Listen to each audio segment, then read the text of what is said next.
سورة الناس بسم الله الرحمن الرحيم قل أعوذ برب الناس ملك الناس إله الناس من شر الوسواس الخناس الذي يوسوس في صدور الناس من الجنة والناس صدق اللہ العظیم۔ سورۃ الناس کا ترجمہ۔ شروع اللہ کے نام سے جو بڑا مہربان نہایت رحم کرنے والا ہے۔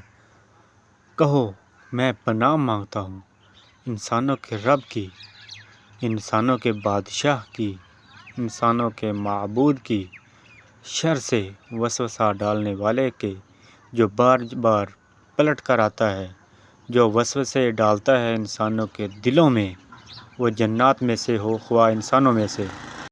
ٹرانسلیٹ ٹو سورۃ الناس in English.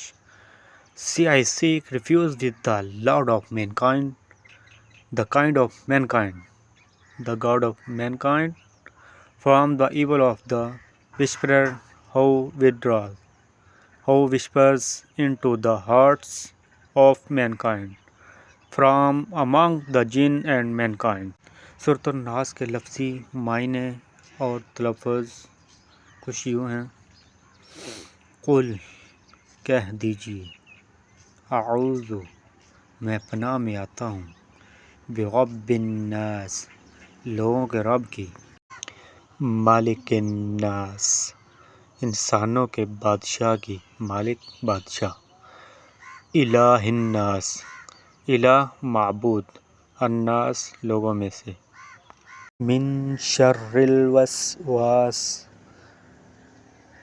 وسوسہ ڈالنے والے کے شر سے، الخناس پیچھے ہٹ جانے والا، الذی جو، یوسوس وسوسہ ڈالتا ہے، فی صدور سینوں میں، الناس لوگوں کے، فی صدور الناس لوگوں کے سینوں میں، من الجنتی جنوں سے، والناس و اور الناس انسانوں میں سے۔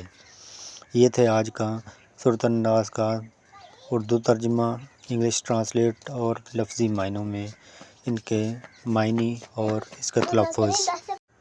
مزید ویڈیو دیکھنے کے لیے ہمارے چینل کو سبسکرائب کریں اور وکاس اسلامک ٹی وی